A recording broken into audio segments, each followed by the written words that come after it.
How's everybody doing?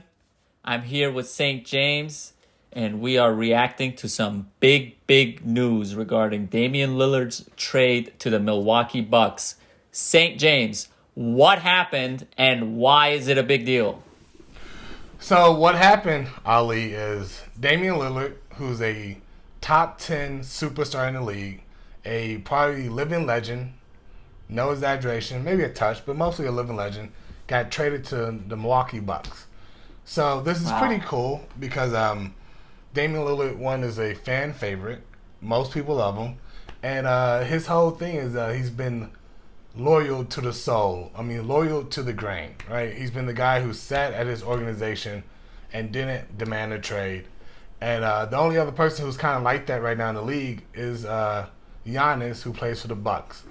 So it's kind of cool as an NBA fan to kind of see everybody win because you want to see Dame go for a championship, but you didn't want to see him get traded. Well, that's not true. You want to see him get traded, but you wanted to see him stay true to himself. I think the Milwaukee Bucks was the only place he could have went. That would have been still the case. So do you think the Bucks had the potential before, but now they just upgraded and they just leveled up a little bit? Yeah, there's no way around it. I believe the Bucks would have stayed where they was at. There's no way they could have. I think they would have been plateauing for I don't think they could have won the championship the way they was built. I think they're too old, and I think people have figured them out, i.e. Boston, i.e. Miami. But I think you asked my Dame, and you kind of I don't see how they don't win the championship this year. Assuming they stay healthy, I don't see how they can't. They're not the best team in the league. You have the best defender. You have one of the top 5 best offensive players. And they play perfectly off each other because Giannis, I mean, he likes the ball, but he doesn't really need the ball. And Dame's a really good passer, a really good shooter. Yeah. He's like the dark-skinned Steph Curry. It's like, what more can you ask for? So Dame is the only one going to Milwaukee. They traded, if I'm not mistaken, from Milwaukee, Drew Holiday, who's a really good point guard. Probably I think if he's not the best perimeter defender, he's like top 5 for sure, top 3 probably. And they sent him to Portland, and Portland's probably going to trade him. They're not going to keep him.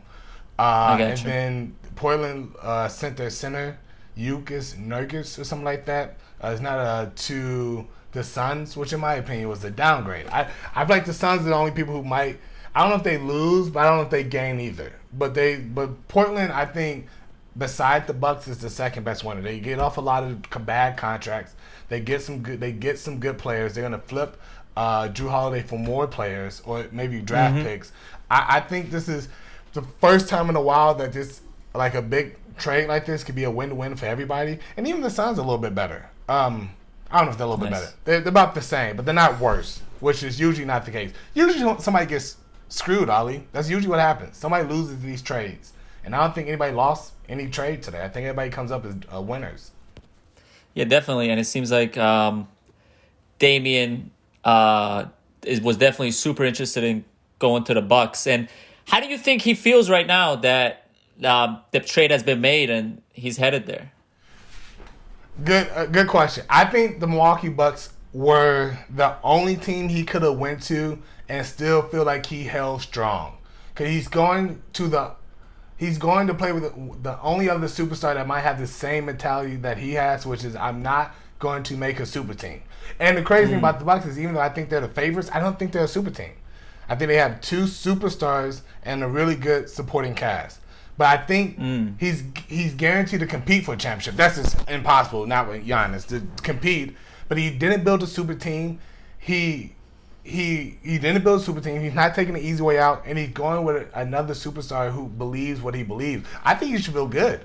And the cool thing about it is he wanted to go to Miami, which I think wouldn't have been as good as Milwaukee. But the fact that he got to Milwaukee, he can also feel like he didn't demand out to go to an easy place. I really think he should feel great about himself. And I don't see, if they're healthy, how they don't win 2 out of the next 4 championships. Maybe. Who knows? Do you think Milwaukee is trying to build the next dynasty, or are they going to be the next dynasty? They're definitely trying. And are they? If I had to put money on it, and I am a gambling man. Now, you can never... I mean, the problem with Chris Middleton, which is like their third best player. Maybe, yeah, definitely third best player. He's a little older. Dame's older. Dame was injured 2 years ago. But he's also coming off the best year of his career last year. Assuming they stay healthy, with Giannis being in the prime of his career, I don't see how they don't win at least one.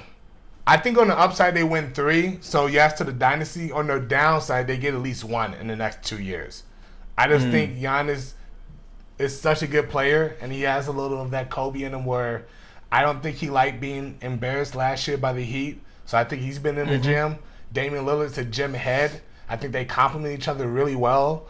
I just don't see how. And I mean, and then it's something, it's cool about this, Ali. It's kind of like you ever get out of a bad breakup, and then the first thing you do after a bad breakup is you go to the gym and you get to working out. You start reading a little bit. You start drinking water. You take a couple vitamins. You get yourself together, and then you're on a mission to prove that your ex made a mistake. Weirdly enough, I think that's what Dame is gonna do. And I think that's what Giannis is going to do. Even though he didn't get necessarily broken up with, but I think he got embarrassed. So I think he's... Do you think they both have chips on their shoulders? Yes. And I think they're coming for blood. Oh. Well, we hope to see it. You called this trade a win-win for everybody, but is there a loser in here? And if there is, who is the biggest loser? Well, not to make it too personal, but I feel like... And this is nobody can see this answer coming. I think it's the Chicago Bulls. Oh, whoa! I think it's the Bulls. I'm watching. As a Bulls fan, I've watched everybody in the East try to get better. It's not even just this season, but the past few seasons, and I've watched this team kind of stay in no man's land. We have a couple of assets, but nobody really wants them. We're going to be a barely above 500 team, which is kind of with a DeMar DeRozan, who's an aging superstar, and then Zach LaVine, I don't believe in at all. So I think we really lose. Now, the proper answer, I would say probably I have to say it has to be the 76ers. Because if it's anybody who really needed Dame, it had to be the Sixers. I think Miami is... I mean, they didn't get better, but I have a strong feeling that they're going to make another move. They might get Drew Holiday, which would make them really good. I don't know if they're going to go as far as they went last year, but I think they're going to get better and they're still going to compete. I think Boston's a really good team with 2 really good young up-and-coming superstars. Milwaukee's Milwaukee. And the only other person who has a claim to the title in the East is 76ers. And their second superstar doesn't even want to play for them. And I think their main superstar is getting angry with the front office and the lack of moves that they're making and how they're not trying to support his best friend, James Harden. So I think Embiid sees this and he goes, what the fuck is my team doing? I think the 76ers are just, even without Miami making more moves, I think the 76ers is the 4th team in the East. And I think they're going down and not up. So it has to be the 76ers. Wow. All right. So 76ers, you saying they probably lost out. But now that the Damian Lillard is in Milwaukee, who do you think you called Milwaukee the best chance? They have the best chance to the top, number one. Who do you think is the second best team in the East? In the East? Probably Boston. As a whole, it's probably going to come out the West, and I will have to guess, and it's a good question. And I don't like to be the guy who takes chalk. You ever heard that saying, chalk? I don't want to be the guy who takes chalk. What does that mean? Chalk means you just write in the people that are supposed to be written, like the same people who always win. It's like if you pick their favorites, it's called taking, you like chalk. But I think it has to be, Denver. And then after Denver, I don't like the Suns picking up Jusuf Nurkic as their center. I don't think they can win the West with that type of center, but I'm assuming they're going to flip that guy. And if they do flip him, I think the Suns are the second best team in the West. I think Boston's the second best team in the East. But if I had to pick something right now, I'm going to go is going to be Joker versus Giannis in the finals. And I don't like to be the guy who takes the easy one, but I feel strongly about it. I really think, bar injuries, which, you can't bar them. Yeah. I think those are the two best teams in the league. And I would say, actually, I like the Lakers. I just don't think the Lakers can stay healthy. Like, I just have a strong feeling LeBron's going his 21st season.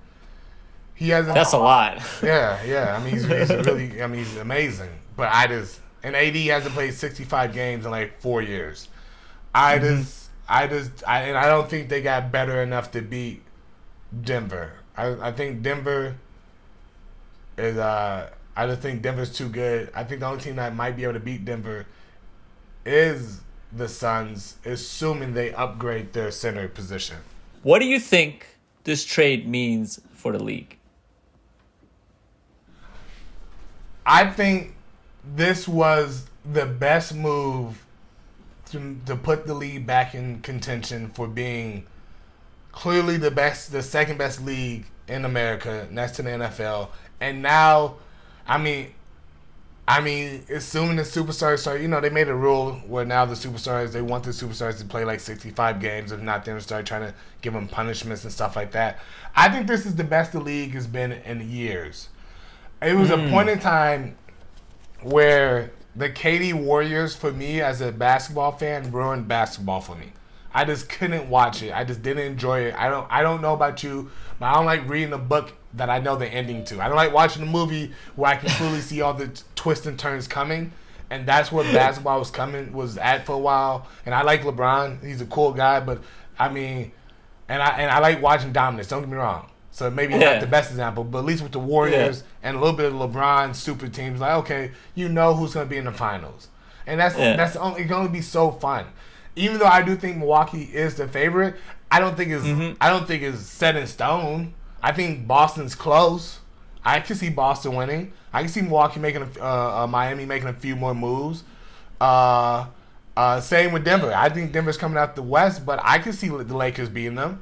I can see the Suns winning. I can see Golden State doing something like Golden State does, and being vets and making some moves that nobody sees, and just being clutcher to other people and executing. Like I can see that, but so it's not. I'm not. I would be a fool to say this is 100% what's going to happen. But a few years ago, I knew KD and the Warriors were going to win the championship.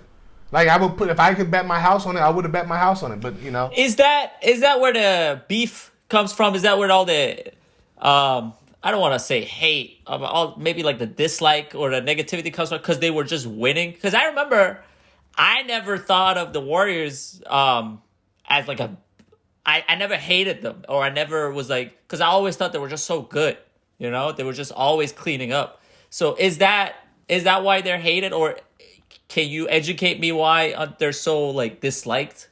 No, it wasn't because they were winning. Because everybody likes a good dynasty. I mean, people like to watch a good dynasty fall, i.e., Tom Brady and the Patriots. But people also like a good dynasty. The problem we had with the Warriors as NBA fans is it was too easy. So the Warriors have the best in 2016. Yes, they had the best record in NBA history. They went 73-9.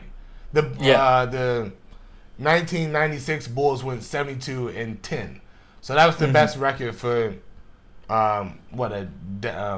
2 decades, probably. A little under 2 decades. Just a little bit under, maybe 19 years, 18 years. Yeah, exactly. So they went 73-9, and then they made it to the NBA Finals, and they went 7 games, which was a thriller against NBA LeBron and the Cavs, and probably one of the best series I've ever seen with my own 2 eyes. It was beautiful. It was so fun. It was so many good storylines. You got to see history in real time, and it was as a young NBA fan, it was like one of the best things. I mean, I was watching NBA a little bit longer before that, but one of the best. I guess I was just getting out of high school, but I remember watching with all my cousins, and every game were like glued to the table, and like it became, and because the beginning was kind of bad, because I believe in the beginning it was like blowouts, but the last 3 games were like close, especially the last one, this last game, Game 7, and I believe Game 6. But point being, it was a really good series. And then you had probably one of the best series we had in a long time. And then after that, this guy named Kevin Durant, which you definitely know he is, was probably arguably, I don't know, definitely a top 5 player, probably the third best player, probably to a lot of people, probably the second best player to LeBron, and maybe third to Curry because he just won the championship, but he was top 3 regardless however you looked at it. For sure. And he went to the Warriors. And I'm sorry, I left that one thing, Ali. The Warriors had just beat Kevin Durant in a 7-game series. Oh, I remember that. Yeah, and then he moved right over. Yeah. In which a 7-game series, he did not play that well in the last couple of games. I mean, his partner in crime also didn't play that well, but he also didn't play that well. So it was kind of one of the moves like, if you can't beat them, join them type thing. But in sports, that's not a rule. People like that in business, in movies, when you're the evil villain. But when people want the athletes to be better than them, and then when you do something that seems like such a weak, coward move, it just how do we like it? And then also what made it worse is that move, I mean, in lack of a better terms, guaranteed a championship. So it's like one of the things like for like the next 2 to 3 years, technically 2, but even the third year if he didn't get injured, we just knew they was going to win the championship. So it was no fun. We had a whole NBA season where we're just watching to get to the end so they can win again.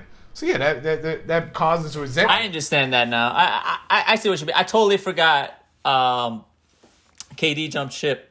So yeah, for sure. That could definitely sour some people. Yeah. So just to wrap everything up, NBA Finals 2024. You called Milwaukee Bucks for the East, right? And Denver for the West. All right. Well, hopefully we'll see if it works out. If it's not these 2 teams, who do you think are going to be the other 2 that might get to the finals? I'm assuming I'm going to say Boston and the Lakers. Oh, again? That's funny. Well, yeah. Yeah. Thank you for joining me, St. James. I really appreciate it. Oh, man. For you to give your insight. And thank you, everybody, for watching.